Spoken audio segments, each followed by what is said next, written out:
then I'll know how to approach you, because it would switch up on me so much. And so really, both male and female growing up were not really that safe for me. And so as I got older and I got into college, when all the emotions start coming up for us and all of the, who am I and am I going to be in love and all those different things, it ended up getting eroticized with another person. And as I started talking to these people, some of them did go to church with me. I did find people at church who were dealing with the same thing as me. The only problem was they weren't dealing with it correctly. They weren't being open about their problem. And so we all lived this gray sort of Christianity together. Now, that doesn't mean that I was acting out. It just means that I was dealing with it. But I was setting myself up. I was setting myself up for a big, big fall because I wasn't being honest about what I was going through. I was terrified, actually, to tell anybody. And I also kind of thought, in my deluded way, that I wasn't really like those over there. I went to church in San Francisco where there was a lot of people who had come out of homosexuality, but I didn't think my problem was really that bad. I could still kind of pass off as someone who didn't have the problem, so I was really doing okay. So as I got older, it was sort of this secret thing inside of me, and I would constantly deal with it, but I would go to maybe one or two people for prayer. And that didn't work for me. I went to the Elijah house, just, different things, anything you can think of with inner healing. I tried all of those different routes.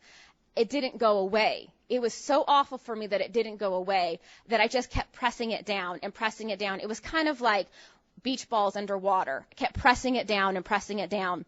And as I got older, we were talking like a decade of dealing with this, and not really dealing with it, but, dealing with it with my friends who are not really dealing with their stuff either. That's kind of how that worked. And so as I got older, about, now I'm in my late 20s, early 30s, I decided, hey, I'll join a Christian ministry. I mean, why not? That's the way to solve these things, right? You go join a Christian ministry. So that's what I did, and I got on leadership there. And before I came, though, there had been a devastating heartache with a guy, and someone who I thought, at some point I may marry, and then that didn't happen, and he got a girl pregnant, blah, blah, blah, blah. Unfortunately, that's kind of what we're used to now is people getting pregnant and all these different things, and we're all kind of not really good at having a boundary and having a standard of what the Lord wants in our sexuality. And so I was affected by that as I gave in to him, and then he came back and said, I got this girl pregnant, I'm going to go ahead and marry her. In sort of like lightning time, like 6 weeks, where I was like, whoa, okay. Now I'll join the ministry, this will solve everything, and I'll get on leadership, and that'll be great, and I'll be the best leadership person ever, and that'll work out well too, and not so much. That didn't work either. All my issues were just flying up. And as I ended up dealing with people in leadership and ended up dealing with people around me who were on the same level as me, all of my stuff came up in such a bad way that I just thought, here's another person, I'll go ahead and fall with this person. And that person was a woman.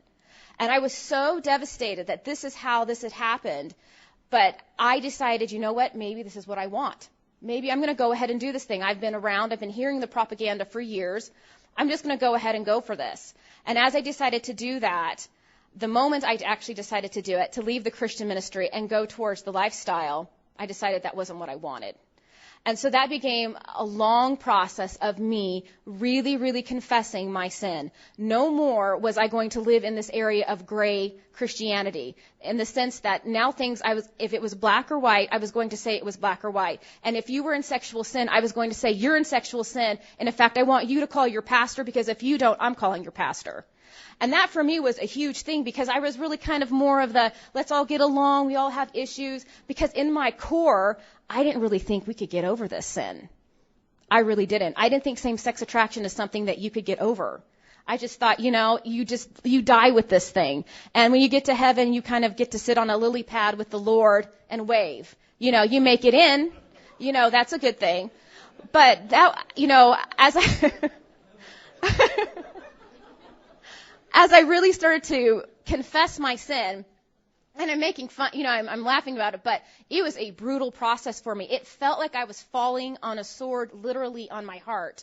Like I was plunging myself deliberately and confessing, even in the little areas of where I was duplicitous, where maybe even someone would kind of shoot back the email and go, why is she even saying this to me? I just wanted to be clear for the first time in my life that it was black or white. It was no longer gray the way I was going to live my Christianity, and that's where I got free.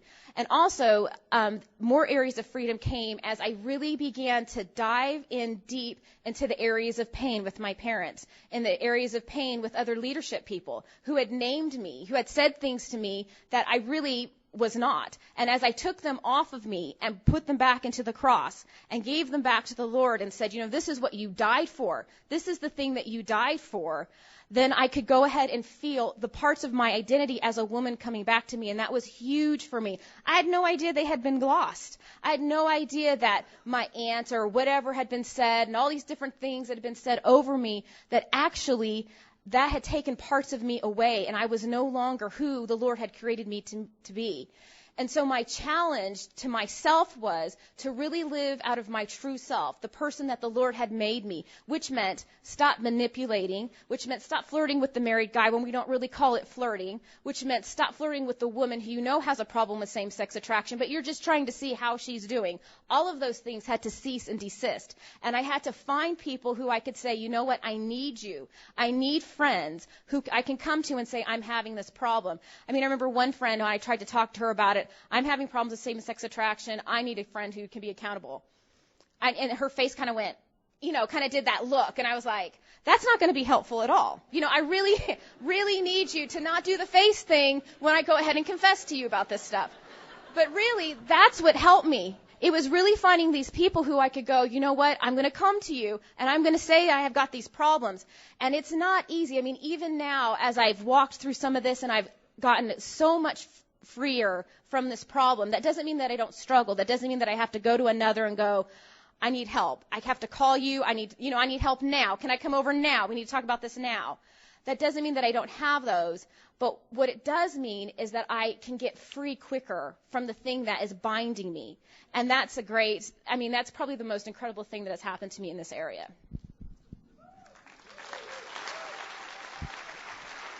Thank you, Rachel. So great. Rachel is doing an internship with us at Desert Stream, so great. It was really powerful.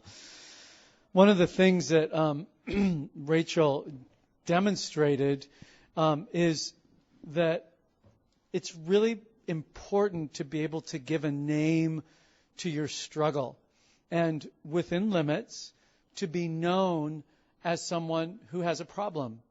Some people don't like this. They think, I don't want to be labeled according to that, or, it'll empower the problem if I talk about it, or, what we hear often is, well, just Jesus died for it, just, move on. Again, what that is saying, it's well intentioned, but what it's saying is that this really isn't very serious.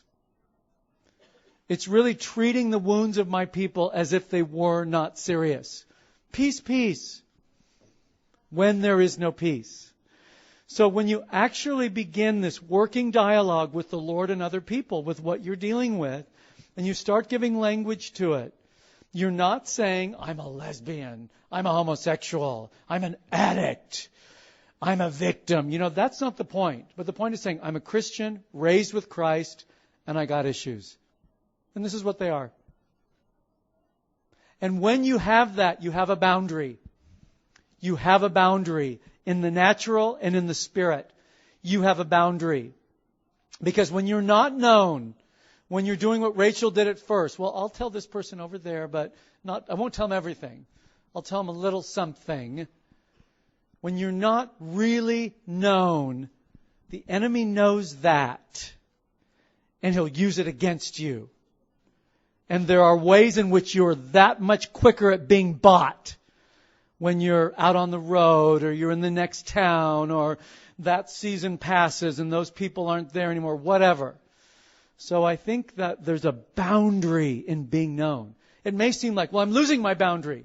I'm losing the boundary of no one knowing. But it actually is the means through which we stay clear and free. Is to say, yeah, this is what I'm dealing with. No secrets. Yeah, want to know about it? Yeah, this is how I'm doing. Not so good. Or really good. How are you doing? It begs the question. Paul says, after he tells us in Ephesians 5, 8, and 9, to live as children of light and find out what pleases the Lord, he then says, but put off the deeds of the flesh. Put off the things of darkness. Put off the shameful things.